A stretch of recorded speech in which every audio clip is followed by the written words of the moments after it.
ఓం సదాశివసమారంభాం వ్యాసశంకరమధ్యమాం అస్మదాచార్యపర్యంతాం వందే గురుపరంపరాం. జ్యోతిషాస్త్రాన్ని భావితరాల వారికి ప్రసాదించిన ఋషుల యొక్క పాదపద్మాలకి నమస్కారం చేసుకుంటూ, అలాగే నాకు ఈ జ్యోతిష విద్యను నేర్పిన గురువర్యులు జ్యోతిష బ్రహ్మ కీర్తిశేషులు శ్రీ ఈరంకి సూర్యనారాయణమూర్తి గారు, సూర్యశ్రీ దైవజ్ఞ గారి యొక్క పాదపద్మాలకి నమస్కారం చేసుకుంటూ, ఓం శ్రీ మహాగణాధిపతి నమః, శ్రీ గురుభ్యో నమః, హరి ఓం. వీక్షకులందరికీ నమస్కారం.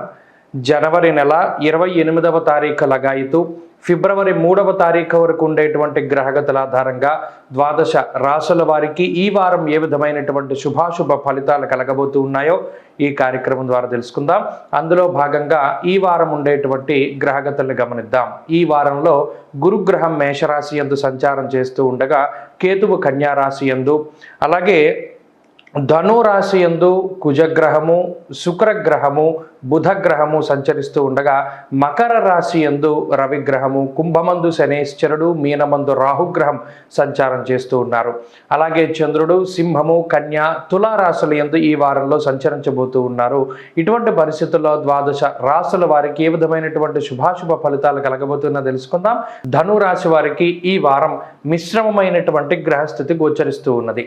జన్మ రాశి యందే శుక్రగ్రహము, బుధగ్రహము, కుజగ్రహము, 3 గ్రహాల యొక్క సంచారం.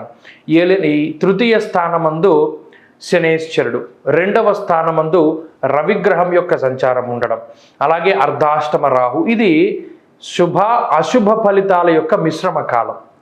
శుక్రుడు జన్మరాశి యందు యోగిస్తాడు. 2వ స్థానమందు రవి కానీ, జన్మరాశి యందు బుధకుజులు కానీ యోగించరు. అయితే దీనివల్ల ఏమవుతుంది, తొందరపాటు చర్యలు కొంత అధికంగా ఉంటాయి. జీవితంలో అతిగా ఆలోచించడం వల్ల, అతిగా తొందరపాటు వల్ల కొన్ని రకాలైనటువంటి సమస్యలు ఏర్పడడానికి అవకాశం ఉంటుంది. మరీ ముఖ్యంగా ఏదైనా ఒక పని చేసేటప్పుడు ఆ పని మీద ఏకాగ్రత లేకపోవడం, తద్వారా చేసినటువంటి పనినే మళ్ళీ మళ్ళీ చేయవలసి రావడం, ఇక్కడ సమయము వృధాగా పోతుంది. చేసేటువంటి పని మీద శ్రద్ధ పెట్టరు. ఈ పని మీకు నచ్చదు కదా, పోనీ మీకు నచ్చేటువంటి పని చేద్దామన్నా కూడా మీకు నచ్చినటువంటి పని చేయడానికి అవకాశం ఉండదు. ఇది ఒక రకమైనటువంటి ద్వంద్వ వైఖరి. సంపాదిస్తారు, ఖర్చు పెడతారు. సంపాదించిన డబ్బు అలాగే వెళ్ళిపోయినటువంటి డబ్బు సరి సమానంగా ఉంటుంది.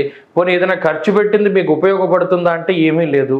ఎంత మనం సంపాదిస్తామో అంతా ఖర్చు అయిపోతూ వృధాగా ఖర్చు పెడతారు. కొన్న వస్తువులు లేదా ఇంకోటో ఏదైనా సరే అవి మీకు ఉపయోగపడవు, ఇతరులకు ఉపయోగపడుతూ ఉంటాయి. ఇది ఒక వింత పరిస్థితి. అలాగే హీనత్వం, దుష్ట సంసర్గం క్రితం వారం కూడా చెప్పుకుందాం. మరీ ముఖ్యంగా దుష్ట సాంగత్యం వల్ల ధనాన్ని కోల్పోయేటువంటి పరిస్థితి, వ్యసనాల వల్ల నష్టపోయేటువంటి పరిస్థితి, పేరు ప్రఖ్యాతలకి భంగం వాటిల్లేటువంటి పరిస్థితులకి కూడా ఈ గ్రహస్థితి కారణం. కాబట్టి నీలాపరింతలు వచ్చేటువంటి అవకాశం ఉంటుంది. కాబట్టి జాగ్రత్తగా వ్యవహరించాలి. ఏ మాట మాట్లాడినా, ఏ పని చేసినా మీకు కొంత ఇబ్బంది వాటిల్లే అవకాశం ఉంది అన్న దృష్టిలో పెట్టుకుని ఏ పనైనా చేస్తూ ఉండాలి. మరీ ముఖ్యంగా ఆర్థిక పరిస్థితులు బాగానే ఉన్నాయి కానీ ఖర్చులు ఎక్కువగా ఉన్నాయి. కుటుంబపరమైనటువంటి విషయాలు మరీ ముఖ్యంగా వీటి పట్ల శ్రద్ధ పెట్టాలి. ఏవైతే మీ రహస్యాలు ఉన్నాయో, కొన్ని చెప్పే ఉంటాయి, కొన్ని చెప్పకూడని ఉంటాయి. కుటుంబ సభ్యులకి సైతం తెలియనటువంటి రహస్యాలు కొన్ని బయటపడేటువంటి అవకాశం ఈ వారంలో ప్రధానంగా ఉన్నది. వాటి పరంగా కొంత జాగ్రత్త అవసరం. అలాగే చాలా కాలంగా దాస్తూ వస్తున్నటువంటి డబ్బు కూడా మీరు ఈ వారం బయట పెట్టవలసినటువంటి పరిస్థితులు ఏర్పడతాయి. ఆ విషయం పట్ల కూడా శ్రద్ధ అవసరం. ఉద్యోగ పరిస్థితులు సాధారణంగా ఉన్నాయి. ఉద్యోగంలో ఒత్తిడి ఉన్నప్పటికీ వాటి నుండి బయటపడతారు. ఉద్యోగ మార్పుకే చేసేటువంటి ప్రయత్నాలు కూడా ఫలిస్తూనే ఉంటాయి. రిఫరెన్స్తో కూడి ఉన్నటువంటి ఉద్యోగాలు అనగా ఎవరైనా ఇంకొకరు సహాయ సహకారాలు అందిస్తే ఆ ఉద్యోగం లభించేటువంటి పరిస్థితులు కూడా ఉన్నాయి. వ్యాపార పరంగా ధనురాశి వారి యొక్క స్థితిగతులు చాలా బాగున్నాయి.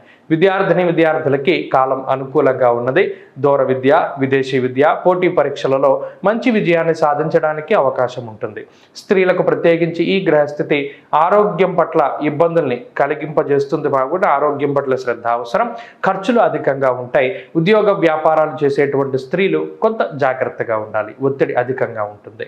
ధనురాశి వారు ఈ వారం మరింత అనుకూలమైనటువంటి ఫలితాలని సాధించడానికై శ్రీ గురు దత్తాత్రేయ స్వామి వారి యొక్క ఆరాధన చేయడం చెప్పదగినటువంటి సూచన. దత్తక్షేత్ర దర్శనం, శ్రీ గురు చరిత్ర పారాయణం, దత్తాత్రేయ స్వామి వారి యొక్క సిద్ధమంగళ స్తోత్ర పఠనం వల్ల కూడా ఈ వారం మంచి జరుగుతుంది. ఈ వారంలో కలిసి వచ్చేటువంటి రోజు శుక్రవారంగా చెప్పవచ్చును.